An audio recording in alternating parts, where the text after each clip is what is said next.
Hey gang, welcome to Unit 9. Today we're going to talk about the non-fermenters. These are some interesting organisms that are fun to identify in the clinical microbiology lab. So let's stay tuned. Unit 9. So a non-fermenter is a group of gram-negative rods that do not ferment glucose. They are generally asaccharlytic and won't ferment carbohydrates. Some, however, will oxidize carbohydrates. About 15% of all gram-negative rods isolated in the clinical lab are gram-negative rod non-fermenters. These are organisms that are aerobic gram-negative rods and show abundant growth on TSI, but the TSI will be alkaline over alkaline because they do not ferment glucose. They will not acidify the butt of that media. Organisms that are non-fermenters either use an aerobic pathway, the interdeuteroff pathway, in the Krebs cycle to attain energy from glucose if they are oxidizers, or they cannot metabolize glucose at all and they are non-oxidizers. So our non-fermenters are either oxidizers, non-oxidizers, or asaccharlytic. 15% of gram-negative bacillus isolated in the clinical lab are non-fermenters. Often they are resistant to antibiotics. Non-fermenter identification can be challenging but fun. You can tell this gal is having a good time. There is a nice flow chart in your textbook for non-fermenters, and you will notice that the flow includes things like results on TSI, whether or not the organism grows on MAC, what their oxidase result is, and what their glucose reaction is. Also, it's a good idea to know their pigments. Let's go ahead and discuss the characteristics that are common to non-fermenters. They are long, slender, gram-negative rods, or they are gram-negative coccobacillus. There is no evidence of glucose fermentation. They're either going to be oxidizers or non-oxidizers. Usually they are positive for cytochrome oxidase result, and usually they fail to grow on MAC, but that's not always the case. Non-fermenters, like I said, can be challenging because they're not as cut and dry in terms of results as the enterics are.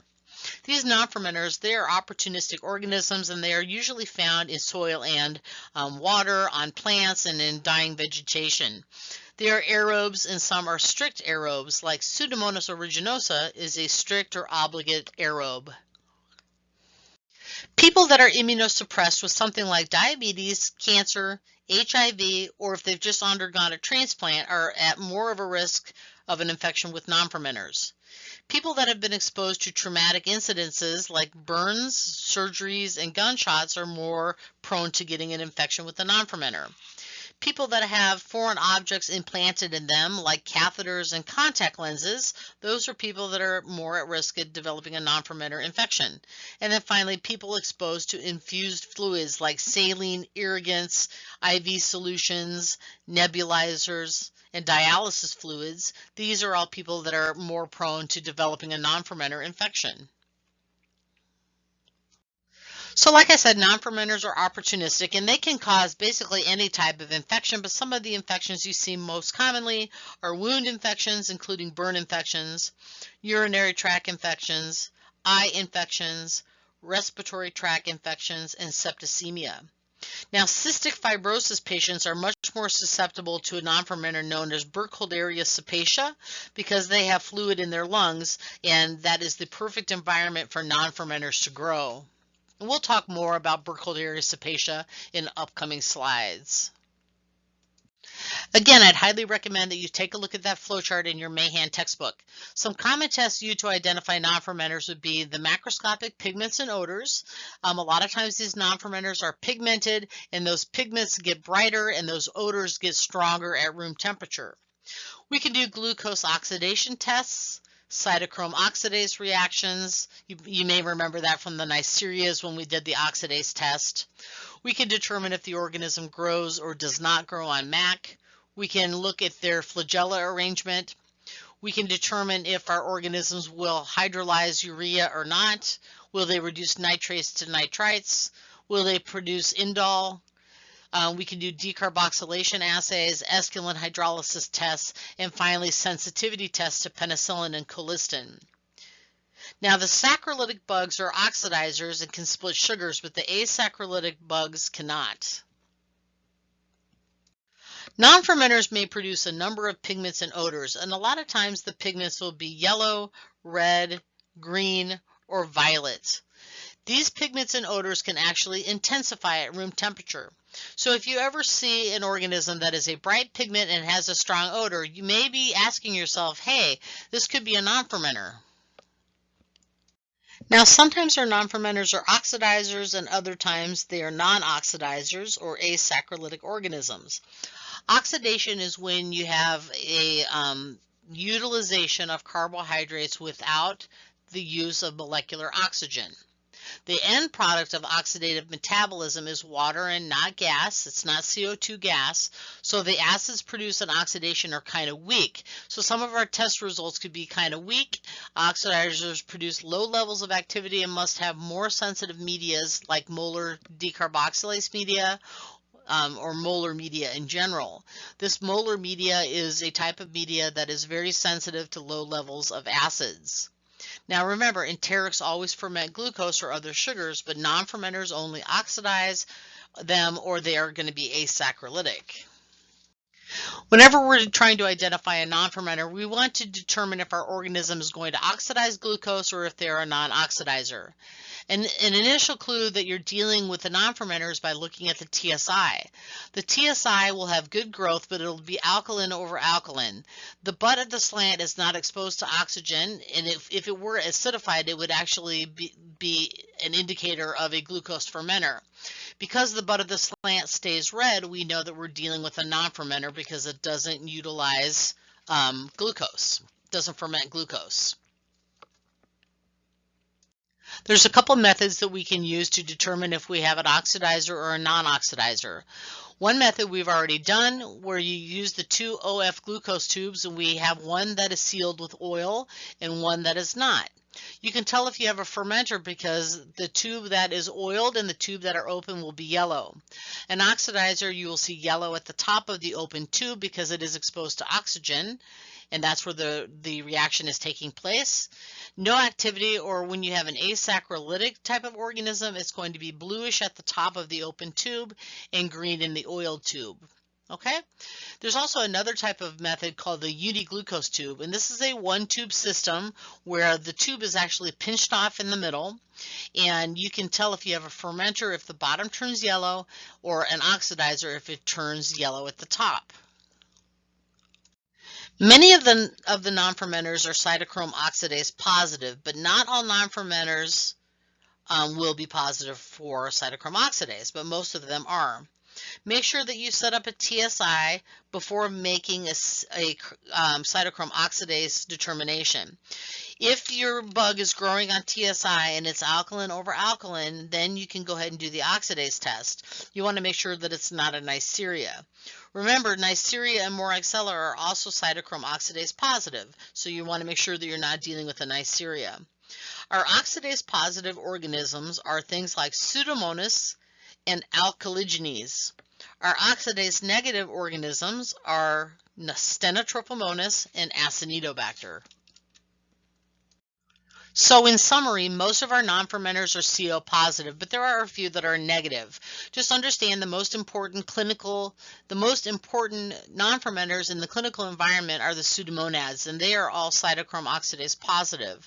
We also have a few that are cytochrome oxidase negative, and that would be STENOTROPHOMONAS, MALTOPHILIA, and ACINETOBACTER species.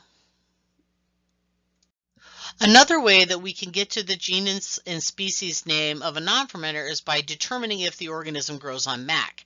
MAC is not only for enterics, but some of the non-fermenters will grow on MacConkey agar as well. All enterics grow on MacConkey, and many other gram-negative rods will not. So our Neisserias and Moraxellas will not grow on MacConkey. So MacConkey is basically selective and differential for enterics and some non-fermenters. If you have an organism that fails to grow on MAC, we might want to think it's a non-fermenter. But some non-fermenters do grow on MAC. These are not cut and dry like the enterics. The nitrate reduction test is a test that we've done a couple times, and it is a very nice test for the identification of non-fermenters. Some non-fermenters will reduce nitrates to nitrites. Some non-fermenters will reduce nitrates to nitrogen gas, and some will not reduce nitrates at all. So that's a little bit different than our enterics and our staphs. Our staphs will reduce nitrates to nitrites, and so will our enterics, but our non-fermenters are kind of all over the place. Some will ferment some will reduce nitrates to nitrites, others will reduce nitrates to nitrogen gas, and others will not reduce nitrates at all. So following the addition of alpha-naphthylamine and sulfonilic acid in a nitrate broth, we want to see if it turns red. If it turns red, it's positive for nitrate to nitrite reduction. If the red color in the tube is not observed after a 5-minute waiting period, then we add zinc dust. If the zinc dust turns pink, it means the nitrates are still present and have not been reduced. If it turns colorless with the zinc, it means that nitrates have been reduced to nitrogen gas. So both of those are considered positive nitrate tests. Now, it might be important to understand what type of flagella each one of our organisms have. So organisms with flagella are motile, and we can use a flagella stain. We did not do the flagella stain in micro because the flagella tend to fall off and you need greater magnification to see them, but I want to talk a little bit about the flagella arrangement on certain organisms. Okay? Polar flagella is also known as monotrichous, where you have one flagella at one end. Lophotrichous is when you have more than one flagella at one end. Amphitrichous is when you have one or more flagella at each end. And paratrichous is when you have flagella that surrounds the entire cell. Okay, now there are some non-fermenters that are non-motile, one of which is called ACINETOBACTER, and another one is called Elizabethingia. Those are both non-motile. I want to talk a little bit about TSI and KIA reactions when it comes to the non-fermenters. KIA is Kliegler iron agar, and it's very similar to TSI, except for TSI has 3 sugars, lactose, sucrose, and glucose, where Kliegler iron agar only has 2, lactose and glucose. Now, some very fastidious organisms fail to grow on TSI entirely. They won't grow there. Non-fermenters, on the other hand, will grow on TSI, but because they are asaccharilytic or oxidizers and not fermenters, the slant will remain alkaline over alkaline. Some non-fermenters produce pretty stunning pigments. For example, Pseudomonas aeruginosa produces this beautiful green pigment. Anytime we're dealing with a pigmented organism, you should be considering that it is possibly a non-fermenter. Pseudomonas aeruginosa produces the pigment pyocyanin, which produces the green pigment. So anytime you see the green pigment like what is noted in this image here, it has to be a Pseudomonas aeruginosa. Other pigments you may see are yellow, red, and purple. Elizabethingia is a yellow organism. Methylobacteria is a red organism, and so is Micrococcus roseus. And then one purple organism that we've dealt with is Chromobacterium. Those are because of the pigments phenazines, which is a red pigment, and violacine, which is the purple pigment. These colors will intensify at room temperature. And some people like to do microbe art. So here's a picture of, I guess that is a duck or a swan with a little tree branch there. This happens to be Shingomonas possumobilis, which is a yellow pigmented organism, and it's just kind of cool. Non-fermenters tend to have strong odors as well, and those odors will intensify at room temperature. Some of the most smelly organisms are non-fermenters. These odors are going to intensify at room temperature along with their pigments.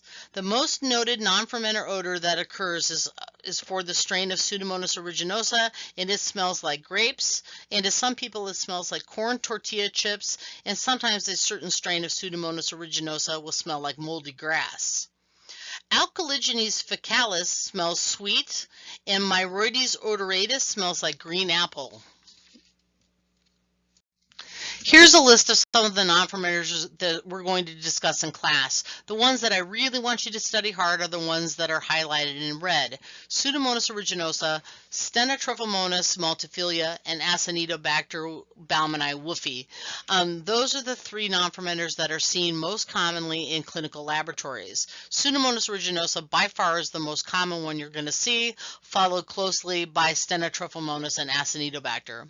Other ones on the list would be Pseudomonas putida, BURKHOLDERIA CEPACIA, Alkaligenes xylosoxidans, Flagella ureolytica, Shingomonas possumobilis, Alkaligenes faecalis, Flagella ureolytica, oh, I got that on there twice, Brevundamundus diminuta, PSEUDOMONAS vesicularis, and Shewanella putrefaciens. I kind of like Shewanella putrefaciens because it's the only H2S positive non-fermenter. Now, some of the tests that we can use to identify non-fermenters would be things like our macroscopic description. What is the pigment and the odor of the organism you're trying to identify? We can do OF oxidizer or non-oxidizer tests. We can determine if our bug has grown on MacConkey or not.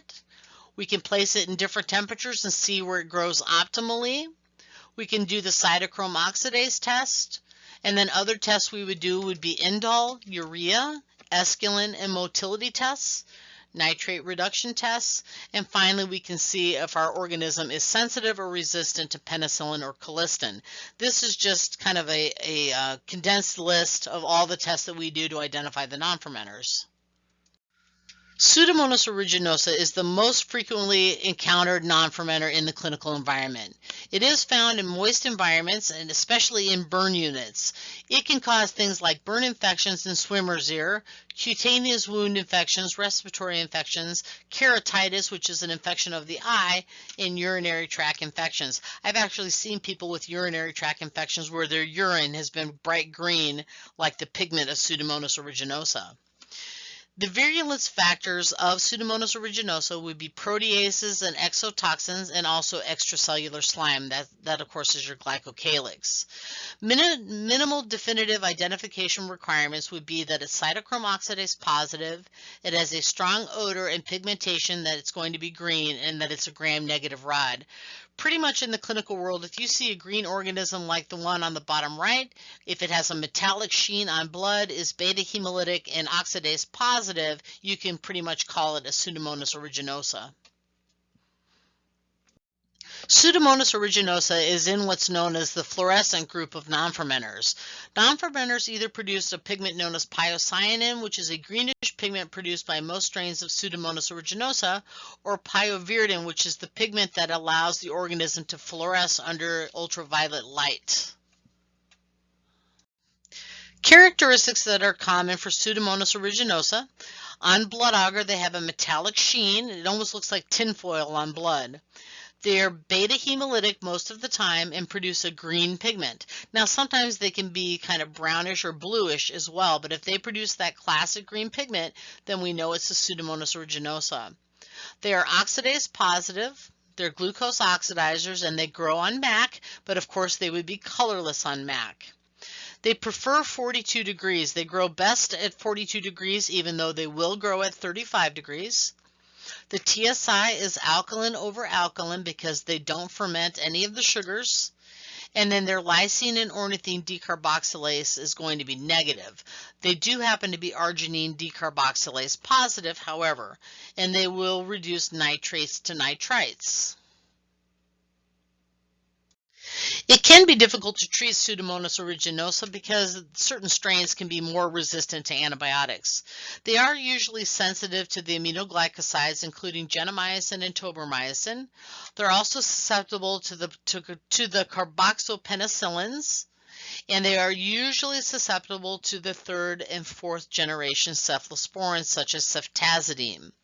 A lot of times they'll give two antibiotics together that work better together than they do apart. They'll use them synergistically. One such example of that would be the use of timentin and cefepime at the same time to treat Pseudomonas aeruginosa. And here's another interesting picture where we have the green color of the Pseudomonas aeruginosa, and then if it's causing an eye infection, what do you suppose that would look like? It would look like this. You can see that green pigment in your patient's eye. Other Pseudomonas I want to talk about is Pseudomonas fluorescens and Pseudomonas putida. These are both part of the fluorescent group, even though neither one of them produce the green pigment pyocyanin. Okay, these are rarely encountered, so you don't need to know too much about them other than they are in the fluorescent group. Then we have Pseudomonas stuteri. It's found almost everywhere in nature. It's rarely the cause of human infections, but it's very interesting and recognizable, and I'll show you in the next slide what that looks like. So Pseudomonas stuteri is easily recognizable. Once you see it, you'll never forget it. It almost looks like dead skin or blistering skin on the media. Burkholderia cepacia complex is an opportunistic organism, and people that have cystic fibrosis often develop lung infections with Burkholderia cepacia. They develop what's known as cepacia syndrome. It may be difficult to identify this organism because it contains 9 genetic species. It's not just one single phenotype. This particular organism can be yellow. It's going to grow on a selective media known as Burkholderia cepacia selective agar, or BCSA. That would be the media of choice to isolate Burkholderia cepacia. The organism actually turns pink on that media. They are a weak cytochrome oxidase positive. It's a glucose oxidizer. It's OMPG positive, which is interesting. It is actually a slow lactose fermenter, but we classify it in the non-fermenter category because it is such a slow lactose fermenter. It's urea positive. It's going to grow on MAC. It will not grow on Salmonella or Shigella agar, which is another media we can use to identify our non-fermenters. And they are negative for nitrate reduction. And Burkholderia cepacia is also resistant to penicillin and colistin. Okay? If for some reason your cytochrome oxidase test is a little bit too weak, you can try using the swab method. Okay? Now, when it comes to identifying some of these non-fermenters, it might be best to use commercial kits like API, which stands for Analytical Profile Index, REML identification using the RAP-ID method, or Vitek. They're all getting better at identifying these non-fermenters. STENOTROPHOMONAS MALTOPHILIA is pretty commonly isolated in the Midwest, especially in respiratory cultures. It is unclear if it's a pathogen, but it is opportunistic and looks and smells similar to Serratia. It's generally multi-drug resistant. It's very recognizable in its antibiogram. Its antibiogram is basically what does this organism look like in relation to the antibiotics, and you'll be able to see that it's very resistant. On McConkey, it grows. The oxidase is going to be negative for the most part. It's a glucose oxidizer, will reduce nitrates to nitrites, and is lysine decarboxylase and ornithine decarboxylase positive. Your arginine is negative, and it is motile. ACINETOBACTER species is a non-fermenter that is a gram-negative coccobacillus. It is actually non-motile and cytochrome oxidase negative. Now, I've gotten burned on this organism before because on McConkey, it looks like a sickly E. coli or an E. coli that's been treated with antibiotics. There are several genome species within the genus ACINETOBACTER, including Acinetobacter baumannii, Acinetobacter wolffi, and Acinetobacter chalcosidicus. Usually we report these out as Acinetobacter species or Acinetobacter chalcosidicus baumannii complex. Okay, this can be found in the respiratory tract of certain humans, and it can be an opportunistic pathogen. It can also lead to urinary tract infections and wound infections. It can be normal flora also of the skin, respiratory tract, and of the gut. So all of the other non-fermenters that we've talked about so far are gram-negative rods. This one happens to be a gram-negative coccobacillus. Okay, it is cytochrome oxidase negative and non-motile. It's a strict aerobe and does not reduce nitrates to nitrites. It may demonstrate high antibiotic resistance, but that really depends on the strain. On McConkey, it can look a lot like a sickly E. coli. And then the OF glucose is variable. Acinetobacter wolffi is a non-oxidizer, while Acinetobacter baumannii is an oxidizer. So here's a picture as to what I was talking about. A lot of times Acinetobacter will look like a pale pink E. coli. Sometimes if you're treating E. coli with antibiotics before the culture is collected, your E. colis can look like this also, where they just kind of look sickly. Acinetobacter looks like a sickly E. coli. Alcaligenes faecalis is one of the most commonly isolated species in the genus and is the one we're going to focus on. The old name was Alcaligenes odorans. Some species produce a strong green apple odor and start to green the agar. And what I mean by that is not that the organism is green, but it starts to it almost looks to be a little alpha hemolytic around the colony. And that's not alpha hemolysis. What that is that the organism is just using the nutrients in the media. Now, alkaligenes species can reduce nitrites, but not nitrates. So that's kind of interesting about alkaligenes. It is an opportunistic pathogen. It can cause ear infections, urinary tract infections, and septicemia. It's also a contaminant of water or wet environments such as swimming pools, dialysis fluids, and tap water. It is oxidase positive, will grow on MAC. It's kind of variable as to whether or not it'll grow on Salmonella and Shigella agar. It is a non-oxidizer of glucose and may strongly alkalinize the media. Urea is negative and it is tolerant of 6.5% salt. Here we have two different types of Achromobacterium species that we're going to talk about today. Achromobacter denitrificans and Achromobacter xylose oxidans are the two species I want to talk about today. Pretty much these two species are identical with the exception of the OF glucose test. You can see that one is a non-oxidizer and one is an oxidizer, but they are both cytochrome oxidase positive and they both reduce nitrates to nitrites.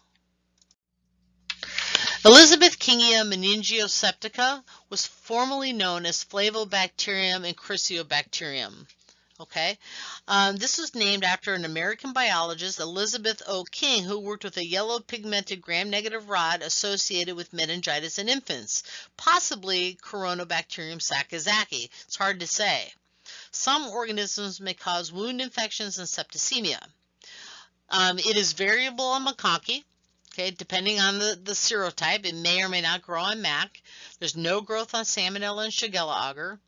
It is a weak glucose fermenter, so weak that it's treated like a non-fermenter. It appears to oxidize, actually. It is cytochrome oxidase positive, indole positive, and urea negative. It will not reduce nitrates to nitrites, okay? The indole reaction will be positive, but it's going to be very weak with Kovacs, and so what we'll use is Ehrlich's reagent, which is just a little bit more sensitive. And then also Elizabethingia is sensitive to penicillin and resistant to colistin. Okay. In March of 2016, there were 44 cases of Elizabethingia related to septicemia, and 18 of those 44 people died. Here I want to talk about Bordetella, but I'm not going to talk about Bordetella pertussis too much at this point, but we will get to that when we talk about the respiratory pathogens. Okay, Bordetella, there are 7 species of Bordetella. It's a gram-negative cocci at 24 hours, becoming more pleomorphic at greater than 24 hours. Pleomorphic means that in a pure culture, you see a variety of shapes and sizes to the individual cocci. Humans are the only host for Bordetella pertussis. That is the organism that causes whooping cough. But Bordetella bronchiceptica is mostly found in animals like dogs and pigs. Okay, the syndrome begins with a cathartal stage or flu-like symptoms when you have Bordetella pertussis. The second stage of Bordetella pertussis is the spasmodic stage where you have coughing spells and a whoop is heard at the end of the cough. There's periods of hypoxia and vomiting when you have Bordetella pertussis. Hypoxia, of course, is inadequate perfusion at the cellular level. And let's move on to the one that is associated with dogs and pigs. Bordetella bronchiceptica is the one that is related to dogs when they get their Bordetella vaccines. This is mostly isolated in animals. It can cause an opportunistic infection in humans. It can lead to sinusitis, pneumonia, and septicemia. But it is Bordetella bronchiceptica that causes kennel cough in dogs and cats, which may be transmissible to humans. And it also causes a severe respiratory disease in swine. Phenotypically, Bordetella bronchiceptica is quite different than Bordetella pertussis, but Bordetella bronchiceptica can lead to severe respiratory diseases not only in dogs but also in humans and pigs. This organism will grow on MAC. It is catalase and cytochrome oxidase positive, and the key reaction is that it is very rapidly urea positive. It will reduce nitrates to nitrites, and it is a glucose non-oxidizer. So, this is an introduction to the non-fermenters. They are difficult to identify compared to the enterics. When you get out to the clinical world, most of the time they are going to let you use a flow chart to identify these non-fermenters, or they're going to let you use a rapid method like API, microscan, or VITEC to identify these organisms. We'll do a little bit with these organisms in lab, but we're not going to do a whole lot.